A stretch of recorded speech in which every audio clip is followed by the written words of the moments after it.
oramos. En el nombre de Jesús. Amén. Bien, tú me dices, Rita. ¿Ya? Bien, pues como ustedes saben, hermanos, estamos en una serie de enseñanzas acerca de la soteriología, ¿verdad? Estamos hablando de la salvación. ¿Que la salvación qué es? Un proceso de restauración, exactamente. No es solamente un momento en el pasado, sino está en el presente y hacia el futuro. Bien, entonces estamos viendo el tema del orden de la salvación y vimos tres temas principales. El primero de ellos tiene que ver con el preconocimiento, la elección y la predestinación. Estos son los primeros tres elementos en el orden de la salvación. El día de hoy vamos a hacer una serie de preguntas y respuestas que tienen que ver con esos tres temas grandes. Y me gustaría que si alguien tiene alguna pregunta aquí en vivo, la pudieran hacer para que Carlitos la responda, ¿no? La respondamos los dos, pero principalmente Carlitos. Entonces, primeramente yo quiero hacerle algunas preguntas a ustedes, hermanos, para recordar qué es el preconocimiento de Dios en cuanto a la salvación. ¿Alguien? ¿Qué es el preconocimiento de Dios en cuanto a la salvación? ¿Alguien quiere decir algo de lo que hemos visto, de lo que se acuerdan?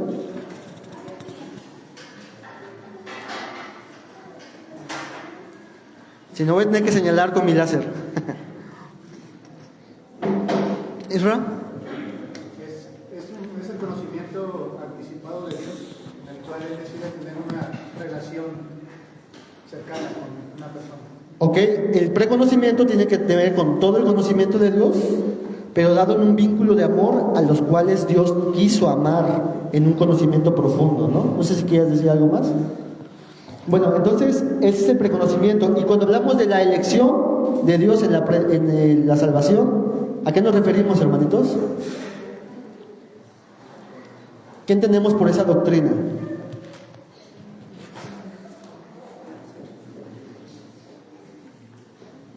¿Alguien? ¿Qué apuntaron? ¿Qué apuntamos? Yo sé que lo saben, hermanitos, pero no les dé pena, no pasa nada. Nada más estamos en vivo aquí nosotros. En la elección, básicamente es Dios elige a personas a los cuales Él decide que sean el objeto de su amor desde la eternidad, ¿no? Bueno, y el último, el de la predestinación, lo voy a poner ya en pantalla ahí las definiciones, es que Dios ordena todas las cosas de tal forma que produce en aquellos que han sido elegidos el ser conformados a la imagen de Cristo para su gloria. La predestinación. ¿Y eso cuándo sucede? Antes de la fundación del mundo. ¿Ok? Muy bien. Eso es lo que hemos visto en estas series de enseñanzas. Creo que se me fue la maestra. Bien, hoy vamos a pasar a una serie de preguntas, hermanos. De preguntas que trataremos de responder. Algunas de ellas ustedes nos las mandaron. Otras las elaboramos. Y me gustaría primeramente empezar con esta pregunta y preguntarles a ustedes, ya que ya tuvimos todo el curso y que todos estuvimos aquí, entonces preguntarles a ustedes esta pregunta, y si alguien quiere responder, la puede responder. De todas formas, aquí la vamos a responder entre los dos al final, ¿sale? La primera pregunta, hermanitos, preguntas que tienen que ver con esto que hemos visto. Escuchen la pregunta: ¿cómo respondemos a la presciencia propuesta por el arminianismo desde el texto en 1 de Pedro 1:2? Acompáñame a ese texto en la Biblia para ver qué es lo que dice el texto en la Biblia. Esta pregunta la hizo en algún momento Axel, por eso la estoy poniendo aquí.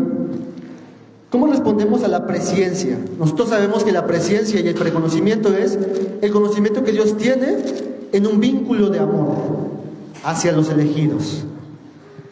¿Ya lo tenemos? Primera de Pedro 1:2. Miren lo que dice: elegidos según la presciencia. ¿Por qué somos elegidos? Según la presciencia. Esta es la base de la elección de Dios el Padre en santificación del Espíritu, para obedecer y ser rociados con la sangre de Jesucristo. Ahora, ¿qué es lo que dice el arminianismo? El arminianismo dice, miren, aquí dice el texto, que somos elegidos porque en algún momento Dios conoce que vamos a creer y por eso es que nos elige. Hermanitos, ¿cómo respondemos a esa pregunta? ¿Alguien se anima a responderla? ¿No pasa nada allá? Ajá. Bueno, el hombre no tiene la voluntad de sí mismo de producir fe, porque la misma Biblia habla que Dios produce y lo hace creer en él. Entonces, no puede Dios elegirte desde antes porque no tienes la capacidad de creer. Ok, ¿se escucharon la respuesta por ahí? Si Dios dice en su palabra que el hombre está de tal forma que está incapacitado de creer en la forma que Dios pide, entonces ¿cómo es que Él va a esperar que crean y entonces elegirlos, no? Ok, vamos a escuchar, hacerle la pregunta al pastor Carlos. ¿Allá también quería responder, hermanito? No, sí. Bueno, no sé si sea correcto, Dios llama a todos, ¿no? Pero como no quieren ir a Él, pues Él es el que elige, ¿no? Ok. Él es el que toma la decisión, por eso es elección. Muy bien. Entonces vamos a escuchar de Pastor Carlos, si alguien tiene algo que decirnos de esto. Pues la cuestión es que Pedro menciona la presciencia en el versículo 2. ¿Sí lo notamos, hermanos? Dice que somos elegidos según la presciencia de Dios Padre. Sin embargo, cuando se postula que Dios nos elige porque vio que nosotros íbamos a tener la capacidad para creer y la capacidad para buscarlo, se le está agregando algo al texto que el texto no dice, porque el texto no dice que Dios vio en nosotros algo. El texto solo dice que Dios vio a aquellos a los que iba a elegir. Ahora, en un orden más lógico, por la doctrina sistemática de todo el Nuevo Testamento, sabemos que si algo vio Dios desde antes, fue al hombre en una condición miserable, en una condición impotente para poder elegir a Dios. Esto lo dicen muchos pasajes. Por ejemplo, Romanos capítulo 9 parte de la base de que la elección es un acto de misericordia. ¿Se acuerdan cómo dice? Y tendré misericordia del que tendré misericordia. Entonces, partiendo de eso, si Dios vio desde antes a sus elegidos, los vio miserables, y de alguna manera, por la naturaleza del ser de Dios, esto lo mueve a su elección. Pero miserables en todo el sentido, miserables también en la cuestión de poder elegir a Dios. Jesús dijo, ninguno puede venir a mí si no le fuere dado del Padre. ¿Sí se acuerdan de ese pasaje?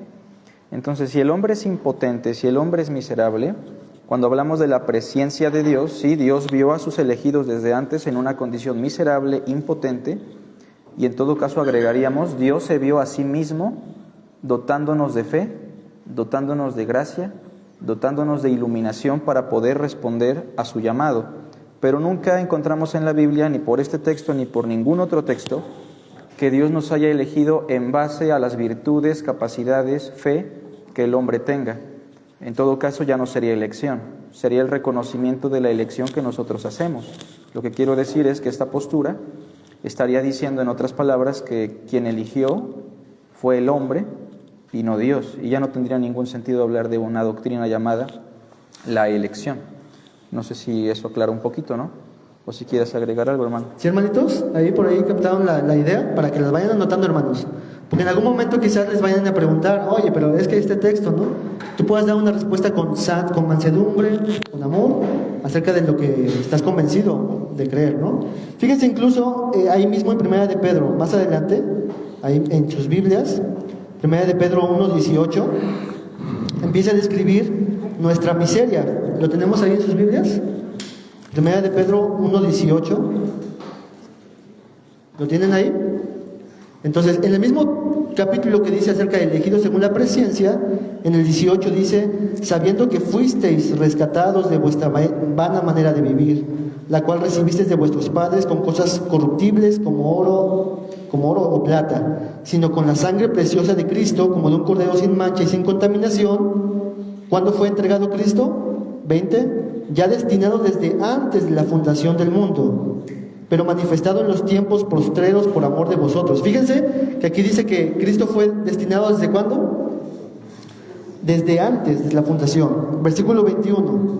Y mediante el cual, ¿a través de quién? Creísteis. ¿Qué es lo que sucedió para creer? Cristo. Aquí Cristo se pone antes de la fe y Cristo se pone en la eternidad pasada, dado para aquellos que van a creer, para aquellos que creerán efectivamente, ¿no? Bueno, entonces, ahí tenemos la primera pregunta, hermanitos. Si tienen algún comentario, alguna duda, pueden decirlo, hermano. ¿Puede reforzar esto en donde hace Jesús la oración por la intercesión? Que dice, ahora glorifícame tu Padre junto a ti, con la gloria que tenía contigo antes del mundo que existiera. He manifestado tu nombre a los hombres que del mundo me diste. Eran tuyos y me los diste, y han guardado tu palabra. Ahora han conocido que todo lo que me has dado viene de ti. Porque yo les he dado las palabras que me diste y las recibieron y entendieron que era en verdad, salí de ti y creyeron que tú me enviaste. Yo te ruego por ellos, no ruego por el mundo, sino por lo que tú me has dado, porque son tuyos. Así es, amén, amén. Exactamente es la misma idea de la elección. Bien, hermanitos, segunda pregunta que les hago a ustedes y después la respondemos todos juntos. Pregunta número 2. ¿Cómo se predica el Evangelio incluyendo la idea de la elección o la predestinación y predestinación? ¿Se debe de predicar de esta manera, sí o no? ¿Qué piensan ustedes, hermanos? Si ya sabemos que hay elegidos y que Dios predestina, ¿debo yo predicar el Evangelio entendiendo esto, predicando esto? ¿Qué opinan ustedes, hermanitos? ¿Sí? ¿Cómo lo hacemos? Hay un versículo, no me acuerdo, donde dice que tienen votos sobre los que no son de este reino. Entonces, cuando hablamos de la elección, bueno, el propósito del Evangelio es ir a buscar el Ok, pero ¿cómo? O sea, ¿es necesario? Fíjense la pregunta, si es ¿cómo lo hacemos? Estamos a una persona que estamos evangelizando. ¿Yo le debo de decir acerca de la doctrina de la elección y la predestinación? ¿Cómo ven? Bueno, sí, la pregunta es si es necesario predicar sobre elección y predestinación al predicar el Evangelio. Yo creo que no. O sea, ese conocimiento lo tiene quien predica el Evangelio, tiene un conocimiento más profundo, ¿no? Y quien escucha el mensaje, pues debe escuchar el mensaje el mensaje del arrepentimiento, de la fe en Cristo. No es necesario enredarlo o confundirlo más con estas ideas, porque creo que aún los que ya llevamos tiempo dentro del cristianismo, a veces nos resulta complicado poder entender y explicar estas doctrinas, ¿no? Entonces no creo que sea necesario para la salvación y necesario para la predicación del Evangelio. ¿Ok? ¿Querías comentar? Tal vez no abundar en qué es elección y qué predestinación, pero en lo que decimos si Cristo murió por ti, estamos diciendo que una persona que vivió hace 2000 años ya lo conocía, ya lo había elegido, ya lo había amado, ya lo había muerto por él. Entonces sí, al predicar el Evangelio, predicamos la elección. Ok, muy buena observación, entonces la vamos a retomar. Vamos a escuchar, ¿qué nos dice? Pastor, ¿qué dice qué dice esto? Bueno, pues cuando vemos el Nuevo Testamento, hermanos, nos vamos a dar cuenta que el que predica, o sea, el predicador, el evangelista, llámese Jesucristo, Pablo, Pedro, cuando ellos predican sí tienen conciencia de que no todos van a creer, tienen conciencia de que hay un grupo predestinado, oran precisamente para que las ovejas escuchen la voz de Cristo. Es decir, en el momento de salir a predicar el Evangelio, las doctrinas de la elección y predestinación nos ayudan a nosotros como predicadores en nuestra comprensión de lo que está pasando más allá de lo que vemos. Por ejemplo, cuando Jesús entra a Jericó y se encuentra con Zaqueo y Zaqueo se arrepiente, Jesús dice al final, hoy ha venido la salvación a esta casa, porque verdaderamente este hombre también es hijo de Abraham. ¿Qué está diciendo? Este hombre es un elegido. O sea, como predicador, como evangelista, Jesús está consciente de estas doctrinas. También Jesús dijo, todo lo que el Padre me da, vendrá a mí, y el que a mí viene, no le echo fuera, o sea, Jesús es muy consciente de eso. Tengo otras ovejas que no son de este redil, a ellas también llamaré y traeré. Entonces, lo mismo encontramos en Pablo. Por ejemplo, si buscan la segunda carta a Timoteo, capítulo 2, versículo 10, segunda carta a Timoteo 2, 10,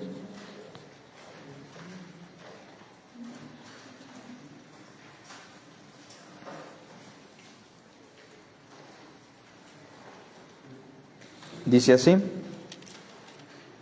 por tanto, todo lo soporto por amor ¿a quién? Por amor de los escogidos, para que ellos también obtengan la salvación que es en Cristo Jesús con gloria eterna. O sea, si Pablo predica, se esfuerza, soporta, sufre, es porque la doctrina de la elección de alguna manera le ayuda para poder seguir soportando lo que él experimenta como predicador. Entonces hagamos una diferencia. La elección y la predestinación nos ayudan mucho a nosotros como maestros, predicadores, evangelistas, para dimensionar y concientizar lo que está ocurriendo detrás de lo que podemos percibir. Pero ahora, cuando predicamos el Evangelio, siendo muy honestos, obviamente de manera muy inconsciente la persona, como dice Miriam, está recibiendo un mensaje que incluye todo, porque todo está conectado, nada está desconectado. Pero si somos más exactos, pues mi obligación no es explicarle la predestinación o la elección. Eso no sería predicarle el Evangelio, ¿me explico? Mi obligación sería predicarle que hace 2000 años Dios envió a su Hijo por amor a los hombres, quien vivió sin pecar, cumplió la ley, murió en la cruz por los pecados de la humanidad y resucitó al tercer día. Y que si él o ella creen en Él y colocan su fe en Él, tienen salvación. En otras palabras, es lo que yo debo de predicar. Claro, vuelvo a reiterar, todas las doctrinas están interconectadas, la elección, predestinación, la resurrección, la autoridad de la Biblia, todo está conectado, ¿no? Ya si la persona después me pregunta, oye, explícame un poquito más sobre este asunto de la elección, lo podemos hacer. Pero cuando vemos la proclamación de Pedro, la proclamación de Jesús, Pablo, la invitación es a todos. La predicación siempre es el reino, la muerte de Cristo, la resurrección de Cristo, y el llamado es la fe y el arrepentimiento.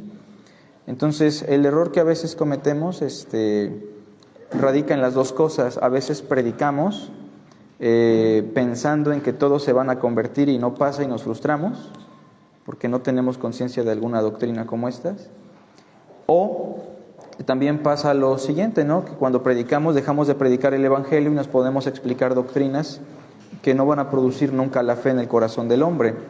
Yo conozco a muchas personas que piensan que predican el Evangelio y lo único que hacen es empezar a discutir sobre un tema doctrinal, bíblico, que ellos dominan, pero que por lo general nunca va a producir la fe en el corazón de nadie, ¿no? Entonces la salvación no se produce por la predestinación y por la elección. La salvación se produce por la fe, por el oír con fe la palabra del Evangelio. No sé si más o menos ayuda eso, ¿no? ¿Sí, hermanitos? Entonces no predicamos la predestinación. Lo digo porque en alguna ocasión un hermano que amo muchísimo, que es fiel, que es evangelista y todo esto, algunos de los que estamos aquí los conocemos, él salía a predicar el Evangelio y nosotros también lo acompañábamos, y en algún momento él decía, predicaba el Evangelio y de repente decía, y si tú eres predestinado y elegido, vas a venir aquí, y si no vienes es porque tú no eres elegido de Dios. Y yo saco, ¿no? ¿Acaso seré yo, maestro? Entonces, nada. Su nombre empieza con A. Entonces, y yo le mandé, sí, hermanita, permítame. Y entonces, hermanitos, no confundamos qué es lo que estamos haciendo.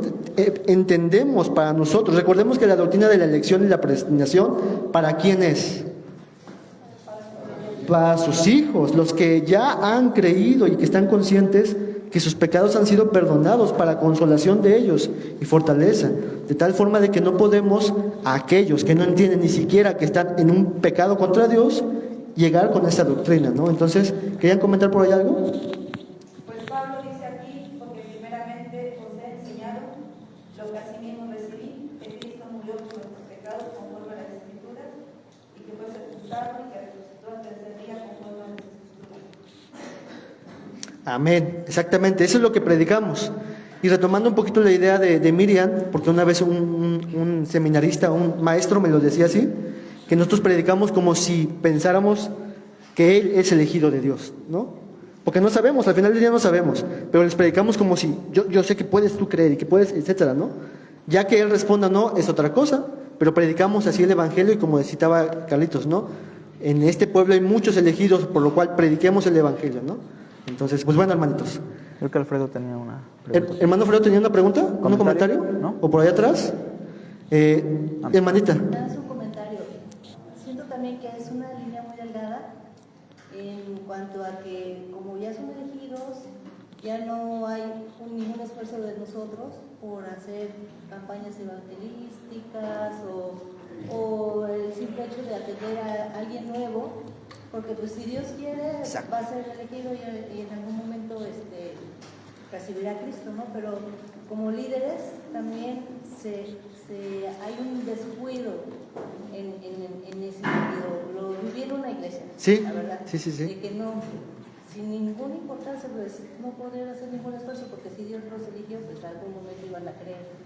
Exacto. Entonces, hermanitos, la doctrina esta no minimiza el acto del evangelismo, sino lo potencializa, como el texto que leyó Carlitos. Entonces, si lo entendemos correctamente, debemos ser estimulados y animados a esforzarnos a predicar el evangelio, a atender a todos, porque como decía nuestra hermana, hay algunas iglesias presbiterianas y bautistas de algún tipo de corte que asumen de decir, nosotros ya no hacemos nada, porque si Dios ya eligió a las personas, ellas van a venir solitas. Y eso es incorrecto. Bueno, gracias, hermanita. Siguiente pregunta, hermanos. Les pregunto a ustedes. Tercera pregunta. ¿El hombre o la mujer es verdaderamente libre de tomar decisiones o todo ya está predeterminado, predestinado? ¿Qué piensan ustedes, hermanitos? ¿Realmente yo soy libre de tomar decisiones o ya es todo algo que así debió haber pasado? ¿Qué piensan ustedes?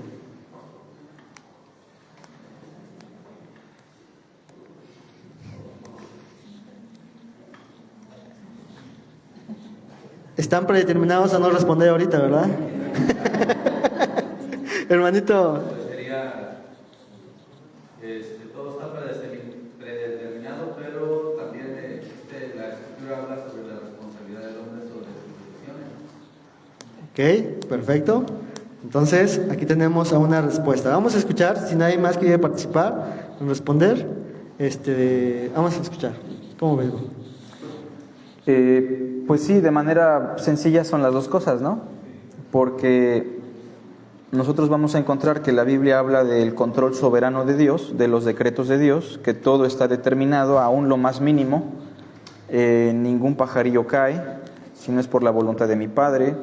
El corazón del rey, el Señor lo inclina hacia donde Él quiere. Las suertes se avientan sobre el regazo, más la decisión de ellas es del Señor.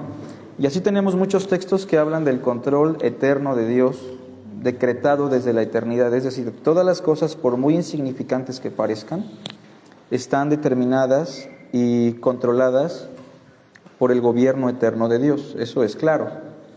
Pero también la Biblia enseña otra verdad, la verdad de la responsabilidad de las criaturas, sobre todo del hombre y de los ángeles. ¿Y nosotros somos responsables de creer o no? ¿Nosotros somos responsables de nuestros errores? Sí, somos responsables en todo sentido, porque Dios nos creó con una voluntad consciente. Yo no le llamo precisamente libre albedrío porque es un poco controversial, pero creo que voluntad consciente es un término que se acerca mucho a lo que somos. Somos criaturas con voluntad y una voluntad consciente. Y eso es lo que nos coloca en el lugar de seres responsables, ¿cierto? Porque si tengo una voluntad consciente, entonces soy responsable. Cuando se traslapan dos doctrinas o dos verdades de esta naturaleza, donde la una aparenta ser contrastante con la otra, a esto se le conoce como antinomios teológicos o paradojas teológicas. Algo así como cuando hablamos de la naturaleza de Jesús. Hay dos verdades en la naturaleza de Jesús. ¿Jesús es verdadero hombre o no? Y también es verdadero Dios. Ese es un tipo de paradoja teológica. ¿Cuál es la verdad? Las dos son la verdad. Él es el Dios hecho carne. Yo abrazo mucho esta idea de la resurrección inmediata. ¿La han escuchado?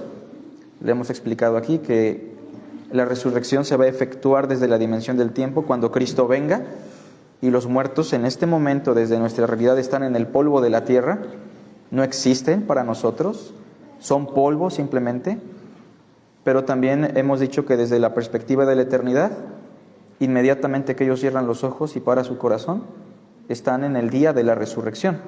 Bueno, al menos es lo que yo creo, y hemos explicado esto con algunos pasajes. Por ejemplo, para Dios, Abraham, Isaac y Jacob no solo están vivos, para Cristo, según, están resucitados. Es decir, son dos verdades que aparentan contradecirse. Y cuando hablamos de la soberanía de Dios y la responsabilidad humana, estamos hablando de lo mismo, de dos verdades que no pueden negarse la una o a la otra. ¿Se entiende? A esto en teología se le conoce como la concurrencia divina. Los que van al seminario ya lo han estudiado. ¿Qué es la concurrencia divina? Es ese fenómeno teológico en donde Dios hace su voluntad, esta frase es muy interesante, dejando que las criaturas hagan su propia voluntad. Noten la frase, es muy interesante. Dios hace su voluntad, dejándonos hacer nuestra propia voluntad. Por ejemplo, ¿era decreto de Dios que José el soñador sufriera todo lo que sufrió o no? ¿Estaba determinado? ¿Sí? Ahora pregunto, ¿los hermanos de José hicieron su propia voluntad? ¿Cómo cumple Dios su decreto eterno? Hace su voluntad, dejando que los hombres hagan su propia voluntad. Y es aquí donde se traslapa la idea de la hermana Flor, que la elección y la predestinación no cancelan la responsabilidad humana, porque Dios predestina, dejando que el hombre ejerza su voluntad. ¿Por qué pregunto? ¿Usted creyó porque alguien lo obligó? ¿Usted creyó porque alguien lo controló? ¿O usted decidió creer? Claro, tenemos que profundizar más en ello, pero yo decidí creer, ¿se entiende? No que yo tuviese la capacidad, no me confundan, ¿sale? O no se confundan más bien, pero yo decidí creer, sí por obra de Dios, sí por gracia divina, sí por el poder de Dios, pero el Señor siempre hace su voluntad dejándonos hacer nuestra propia voluntad. Lo mismo que ocurrió en el huerto del Edén. ¿Era el decreto de Dios, era voluntad de Dios en ese sentido, que el hombre pecara? O sea, ¿estaba determinado que el hombre pecara? Para que se entienda mejor. Si pregunto, ¿era el deseo de Dios? Sabemos que no era el deseo de Dios. Hay que distinguir entre el deseo y el decreto. No era el deseo de Dios que el hombre pecara, pero Dios había decretado que el hombre pecara. ¿Y cómo lo hizo? Dejando que el hombre hiciera su propia voluntad. Y eso excluye a Dios como el responsable del mal. ¿Se entiende? Por eso Pablo es muy enfático en Romanos cuando dice, entonces ¿por qué inculpa? Entonces ¿por qué juzga? ¿Por qué castiga? Y Pablo responde, porque nadie puede resistir su decreto, su voluntad. Y aún así el hombre es responsable. Miren, un texto que nos puede ayudar está en Hechos, ya para terminar con esta pregunta. Acuérdense de este fenómeno, se llama la concurrencia divina, lo pueden investigar en cualquier libro de teología. Hechos, capítulo 4. Y ustedes me dicen si aquí se conjugan las dos cosas, tanto el decreto eterno como la responsabilidad humana. Hechos 4:27. ¿Lo tenemos? 4:27. Porque verdaderamente se unieron en esta ciudad contra tu santo Hijo Jesús, a quien ungiste, Herodes y Poncio Pilato, con los gentiles y el pueblo de Israel. Pregunto, estas personas, Herodes, Poncio Pilato, los príncipes de Israel, los gentiles, ¿hicieron su propia voluntad o no? ¿Son responsables de matar al Hijo de Dios o no? Sí, Dios los va a juzgar por eso. Ahí está la responsabilidad humana, ¿cierto? Pero ven el verso 28, todos juntos. Para hacer cuanto tu mano y tu consejo habían antes determinado que sucediera. Es decir, ¿era decreto de Dios que Cristo muriera? ¿Dios desea la muerte del justo? No, Dios no desea la muerte del justo, pero Dios decretó la muerte de un justo. Y la decretó y la ejecutó dejando que los factores secundarios, los hombres, hicieran su propia voluntad. No sé si me explico, hermanos. ¿Sale? Entonces, las dos cosas son una verdad. Venid a mí, todos los que estáis cargados y trabajados. Y después, ¿qué dice? Ninguno puede venir a mí si no le fuere dado del Padre. Las dos son una verdad. ¿Sale, vale? ¿Ok? ¿Ahí estamos, hermanos? Hermano, la pregunta que dice, ¿el hombre es verdaderamente libre? Ya lo que explicó aquí Carlos, verdaderamente libre solamente Cristo dijo. Todo aquel que hace pecado, esclavo es el pecado. Así que si el Hijo os libertare, seréis verdaderamente libres. O sea, tenemos ya la libertad de Cristo de decidir lo bueno y lo malo, ya en Cristo. Ajá. Pero antes de Cristo, siempre vamos a decidir hacer lo malo. Somos libres de decidir conforme a nuestra naturaleza y disposición natural, que es decir, el mal, ¿no? No hay ninguno que haga lo bueno, sino todos hacen lo malo, ¿no? Entonces, de manera natural, decidimos libremente hacer todo aquello que está correspondiendo a nuestra naturaleza. Cuando el cristiano, cuando una persona ha venido a Cristo Jesús, su naturaleza ha sido cambiada, como lo dice Corintios, ¿no? Nueva criatura es. De tal forma que ahora sí decidimos y sí escogemos a Dios y sí le decimos no al pecado, sí a la santidad de Dios, amamos a Dios, buscamos a Dios, decidimos caer en ciertas tentaciones de las cuales tenemos que arrepentirnos, entonces es verdaderamente libre en muchísimos sentidos, ¿no? Muy bien, de esta misma pregunta, hermanitos, que está aquí, estaba ligada a otra que normalmente se dice y que algunas personas anticristianas lo hacen ver, porque si entendemos la doctrina de la predestinación, algunos podrían decir, bueno, entonces Dios es el autor al fin del día del mal, ¿no? Porque si Dios predestina a todos y el mundo está como está, pero todo fue voluntad de Dios, pues al final del día entonces fue voluntad de Dios el pecado, fue voluntad de Dios y Él hizo el mal, ¿no? Como lo dice ahí, el autor del pecado. La pregunta es eso, hermanos, ¿Dios es el autor del pecado? La Escritura dice que cuando Dios creó el cielo, la tierra y el ser humano, todo era completamente bueno. Dios no es el autor del mal. Esa pregunta ya la respondió ahorita Carlitos hace ratito, diciendo que Dios no es el autor, sino que simplemente hace su voluntad, dejando que el ser humano haga su voluntad. Por ejemplo, en el caso de Faraón, ¿quién endureció el corazón? ¿Faraón o Dios? ¿Dios endureció el corazón? La respuesta es sí. Sí, en un sentido Dios endurece. ¿Cómo lo hace? Dejándolo. Y en otro sentido sí, también el Faraón lo endurece. ¿Cómo? Pues él mismo endureciéndose. Pero Dios no produjo en él la maldad de su corazón. No es el autor de la maldad del corazón de Faraón, sino que simplemente Dios lo deja a su inclinación pecaminosa y eso es parte de la voluntad de Dios. Entonces, nada más lo comentamos porque ya lo acabamos de responder acerca de esta pregunta. Para avanzar a las siguientes, hermanos, ¿sale? Entonces, vamos a avanzar a la siguiente, que es interesante. Fíjense, la pregunta número 5. Si Dios elige y predestina a unos para salvación, ¿lo hace Dios? ¿Sí lo hace Dios? Sí, ¿verdad? Lo hemos visto. ¿También lo hace con los incrédulos para la perdición? Si Dios predestina a algunos para la salvación, de forma activa, Dios haciendo que ellos al final del día crean, de la misma forma Dios hace eso con los incrédulos, obrando en ellos para que no crean. ¿Cómo ven? Sería dejándolos hacer su voluntad, así como lo vimos en la pregunta pasada, ¿no? Dios a unos predestina para salvación y a otros pues los entrega a sus pasiones de Romano. Muy bien, muy bien. ¿Quería decir algo, hermano Carlos? La respuesta entonces sí. ¿Sí los predestina para acá y para acá? Si lo que dice Aurelio es cierto, la respuesta sería que sí. A ver, ¿puedo aclarar un poquito más si la respuesta es sí? La respuesta sería que sí, él hace con los incrédulos, o sea, los condena. Los deja que ellos se condenen. Ah, ok. Ya O sea, entendí. sí hace con los incrédulos para la perdición, sí. Ok. Aquí la pregunta va en el sentido de que si Dios actúa para efectivamente lograr la perdición de ellos.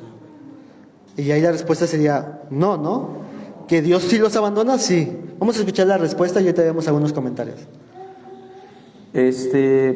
Cuando se habla de predestinación, regularmente se habla de una acción activa de Dios desde la eternidad y siempre se da en referencia a los que se van a salvar.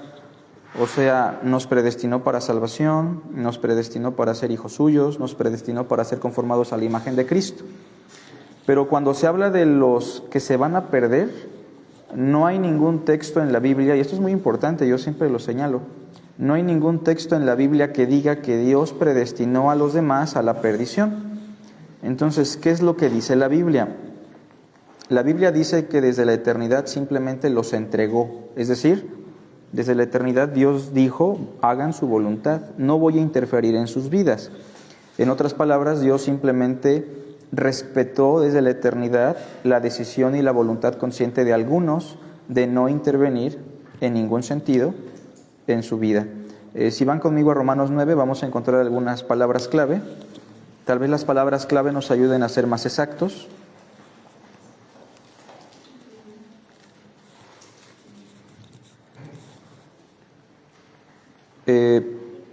Antes de Romanos 9, no sé si recuerdan que Romanos 1, en la teología de Pablo, él es muy enfático que aquella gente que se desvía, Dios los entregó a pasiones vergonzosas, Dios los entregó a la inmundicia, Dios los entregó a una mente reprobada. O sea, la naturaleza de Dios, que es amor, bondad, no le permite hacer algo nocivo para la criatura, ¿se entiende? Lo que Dios simplemente hace es retirarse, alejarse y entregar a la persona a su propia voluntad. Ahora, Romanos 9, que habla del asunto, dice así, el versículo 21, 9:21. ¿O no tiene potestad el alfarero sobre el barro para hacer de la misma masa? Y aquí esa expresión, la misma masa, es una referencia a todos los hombres, creyentes y no creyentes, somos una misma masa, ¿cierto? Todos nacimos pecadores, todos nacimos malos. Y dice que de la misma masa hace un vaso para honra y otro para deshonra. ¿Qué significa? Verso 22. ¿Y qué si Dios, queriendo mostrar su ira y hacer notorio su poder, noten la palabra que viene, ¿cómo dice? Soportó. O sea, Dios no predestina a los perdidos, Dios simplemente los soporta, Dios simplemente los tolera, Dios simplemente los pasa por alto, por decirlo así. A muchos simplemente Dios los entrega a su propia voluntad, pero nunca encontramos que Dios activamente los envíe al infierno y que aparte ellos digan, no, nosotros queríamos ir al cielo. Para empezar, nadie quiere ir al cielo, ni usted. Bueno, sí queremos ir al cielo y queríamos ir al cielo, no queríamos ir con Dios, el cielo sí. Pero el punto es que, para empezar, la naturaleza humana no permite que el hombre decida por Dios. Segundo, Dios no tiene la obligación de salvar a nadie. O sea, los ángeles pecaron, ¿se acuerdan? ¿Y a cuántos ángeles salvó de los que pecaron? A ninguno. Cristo no murió por los ángeles, sino por la descendencia de Abraham, dice Hebreos. Y nadie le dice que es injusto porque no se trata del hombre, sino de los ángeles. Pero como el hombre es una criatura muy antropocéntrica, obviamente estas doctrinas causan cierta tensión. Pero aún así Pablo dice, Dios tiene misericordia del que quiere tener misericordia, porque no está obligado, pues. Él sigue siendo justo, nos elija o no nos elija. Y a los incrédulos simplemente los soporta, a los que se pierden o se van a perder, los pasa por alto. Hay un texto más que ayuda a entender el asunto para amplificar lo de Faraón, que es Lamentaciones 3:65, me parece. A ver si no me falla la memoria. Lamentaciones 3,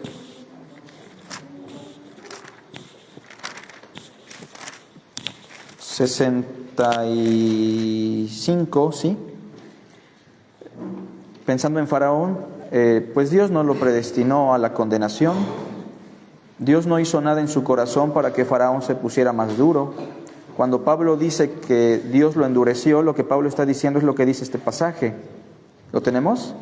Todos juntos. Entrégalos al endurecimiento de corazón. ¿Notan esa frase? O sea, simplemente Dios entrega al hombre, soporta al hombre, deja que el hombre haga su propia voluntad. No sé si ayuda un poco, hermanos, pero es lo que puedo agregar. ¿Sí, hermanitos? Sí, gracias, hermano.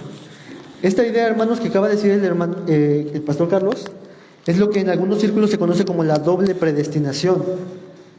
Calvino en alguna forma lo enseñó, ¿verdad? Creo que sí. Creo que sí. Sí. Entonces, y lo negamos rotundamente porque Dios no está actuando y obrando a favor de que el pecador se pierda, sino en la Biblia vemos todo lo contrario, hermanos. ¿Qué es lo que quiere Dios con el pecador? Que se arrepienta. ¿Y qué ha hecho Dios para el pecador? Ha provisto un montón de cosas para el pecador y tú y yo éramos esos. Entonces, Dios no está haciendo eso, sino simplemente las personas que están en el infierno y estarán en el infierno no van a poder decir, estoy aquí porque tú me predestinaste a estar aquí, sino porque ellos decidieron, amaron estar lejos de Dios y sufrirán las consecuencias eternamente. Entonces, hablando de la doble predestinación, Carlito citó un pasaje que tenía ahí también puesto en una pregunta, y también hay otro pasaje que pareciera dar a entender de esta clase de doble predestinación. Acompáñame a ese pasaje en la Biblia en Judas, ya leímos ahorita a Romanos. Judas versículo 4.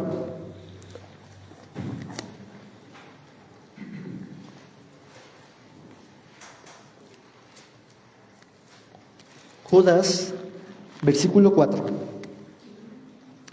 ¿Lo tienen, hermanitos?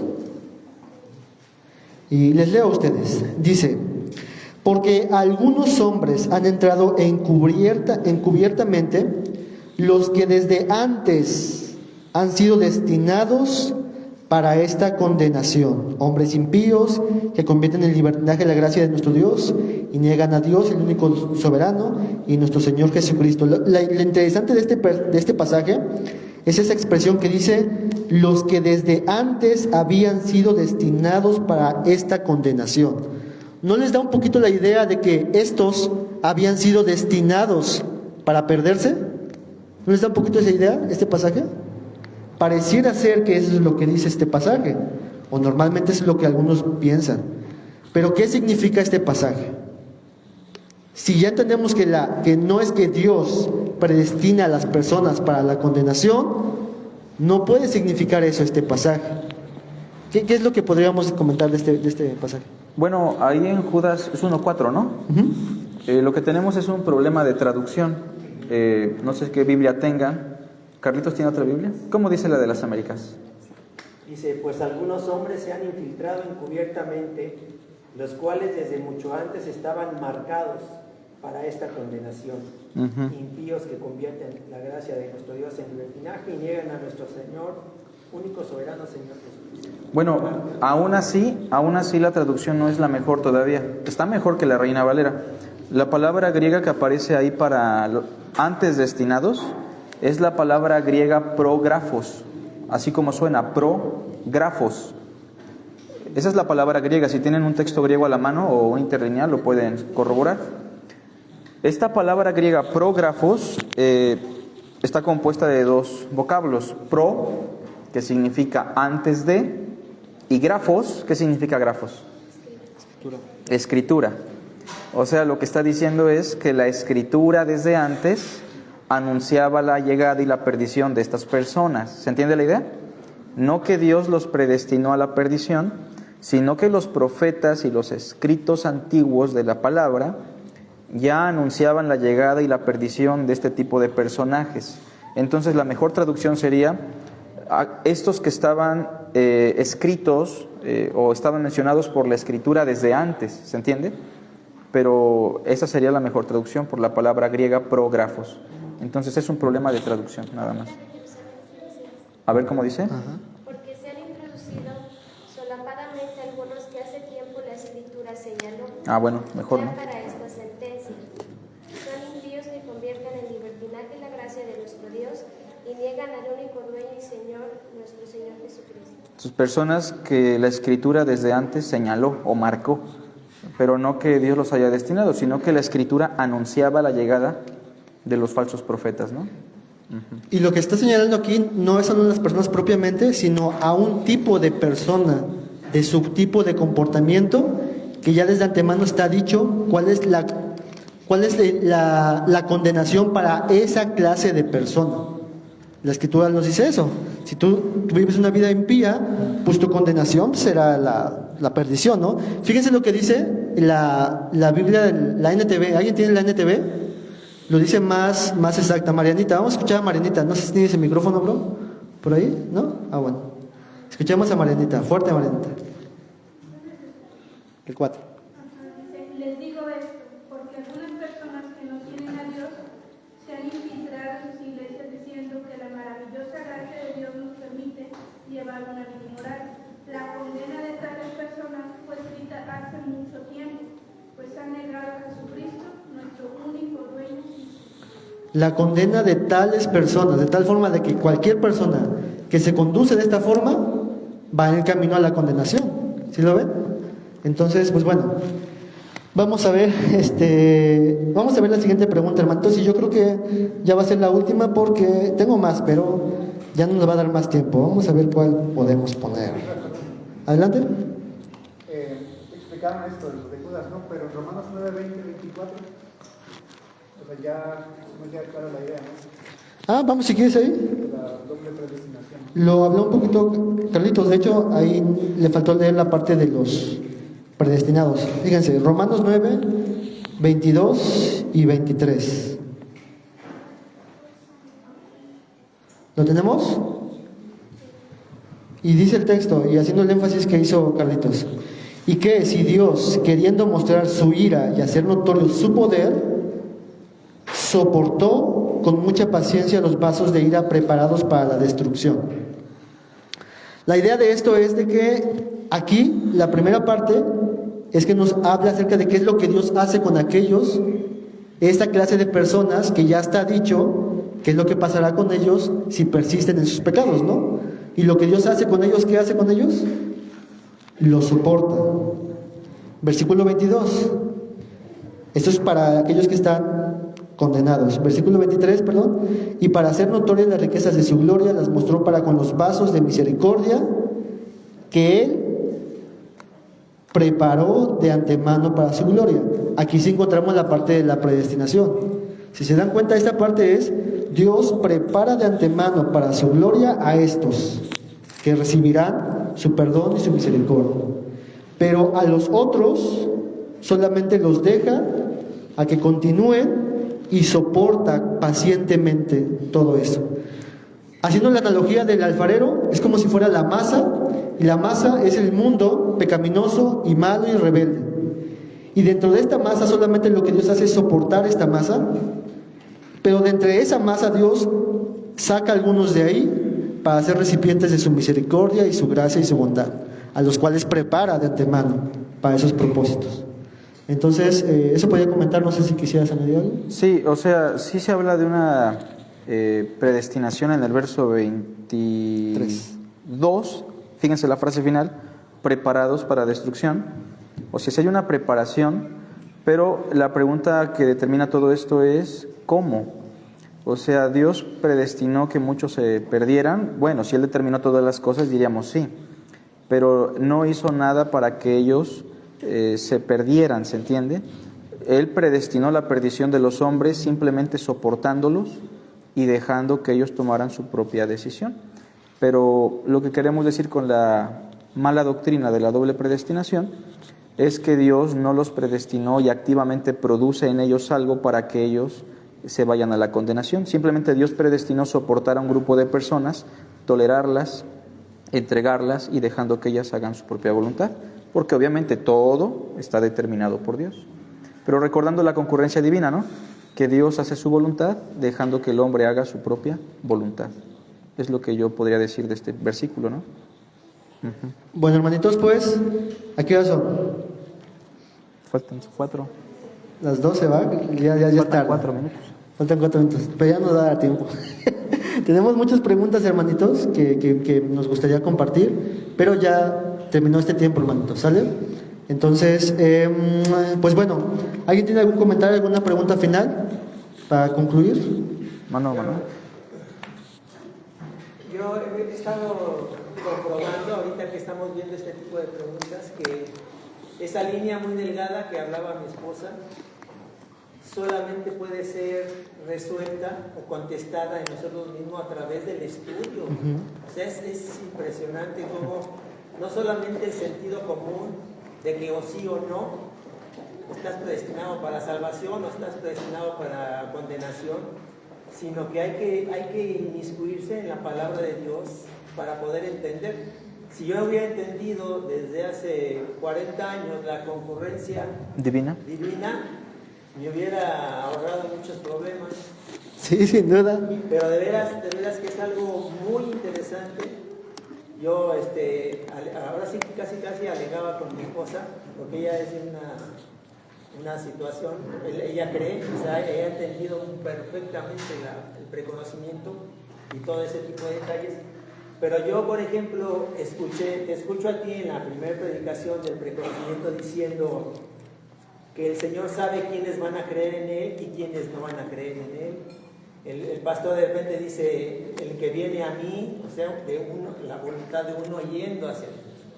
Pero entender que el Señor puso en nuestros corazones esa idea de creer, de ir a Él, o de, no sé, de ser marcados, o como diga la Escritura. Eso es bien interesante, ¿verdad? Sí. Yo creo que, bueno, yo no sé si próximamente vamos a seguir con las preguntas, porque creo que son temas, yo no sé si los demás hermanos les queda clarísimo esta situación, porque como que parece ser que sí.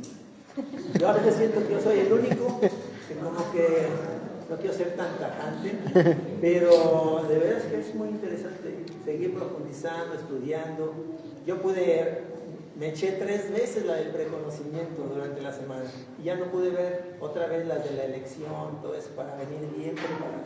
Pero de verdad que es algo interesante que solo Dios puede hacer en nosotros.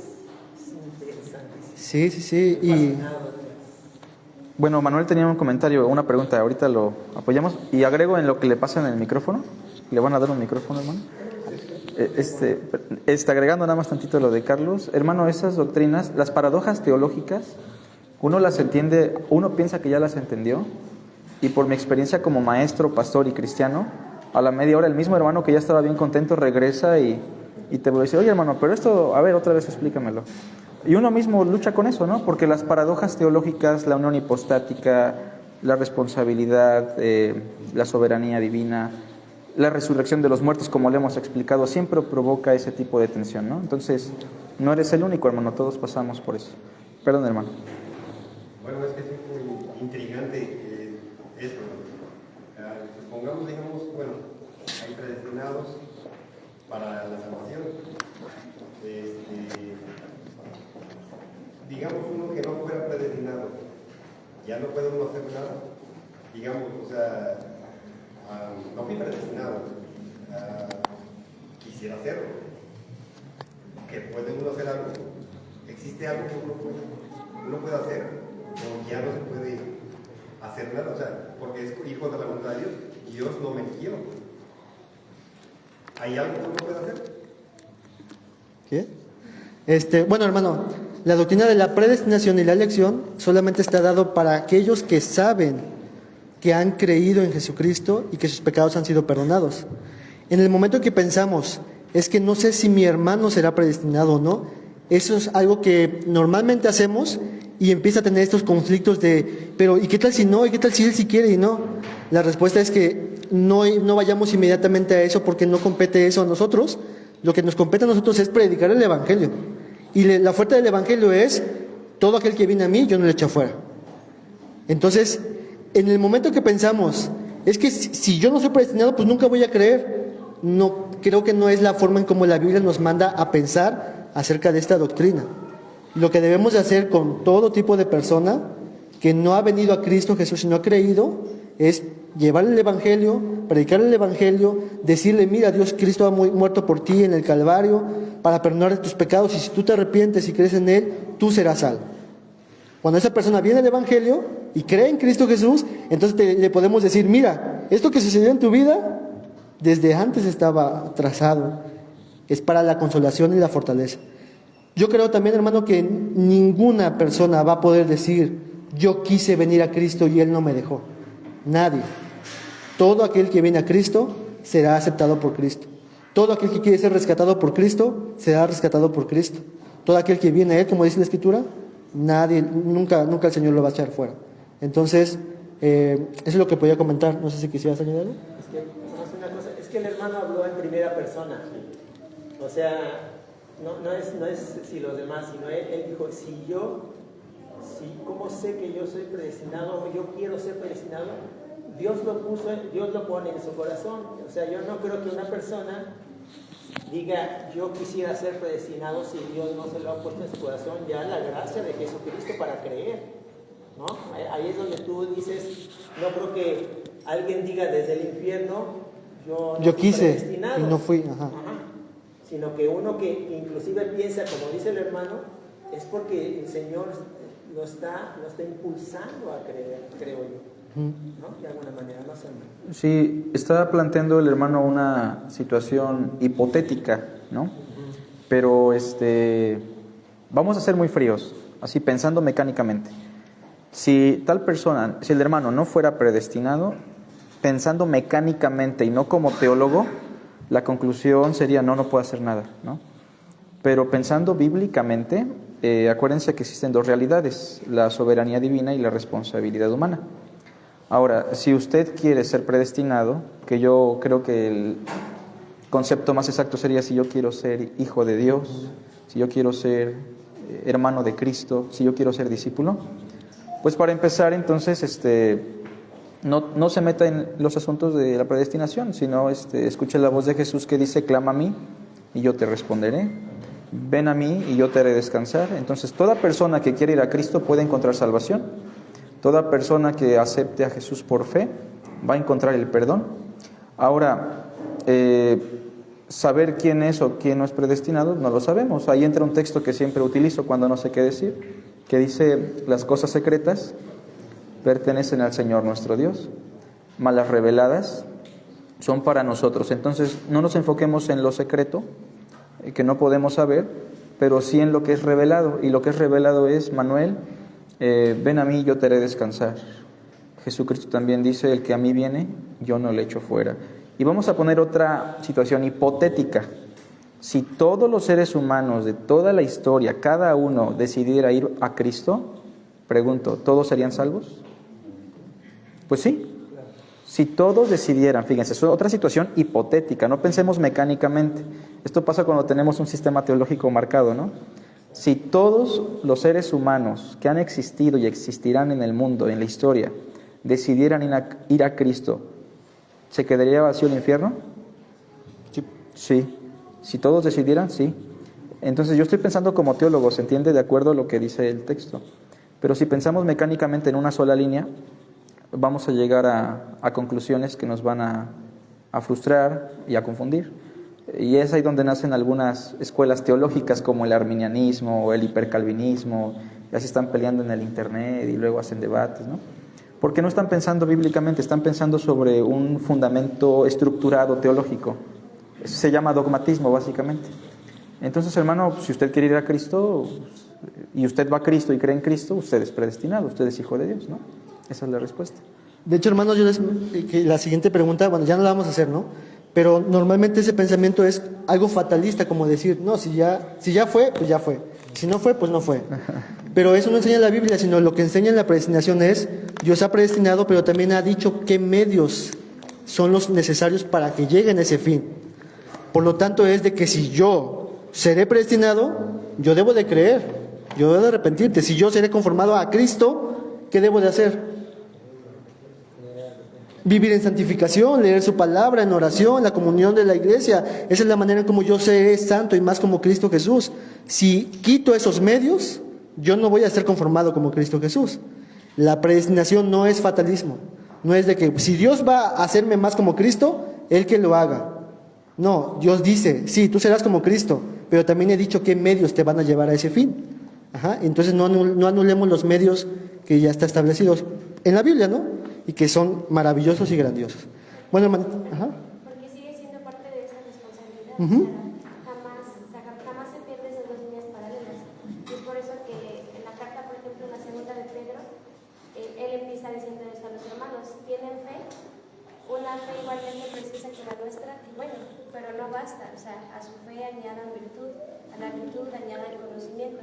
Tiene un cierto proceso que hace que realmente nos centremos en madurar espiritualmente, y a eso nos va a dar como fin el ser conformados. Incluso Pedro dice ahí que aquel que no hace caso a esto, hace caso omiso, es ciego, tiene la vista muy corta, y entonces puede llegar a tener peligro, en el cual puede incluso llegar a apartarse, a apostatar de su fe, ¿no?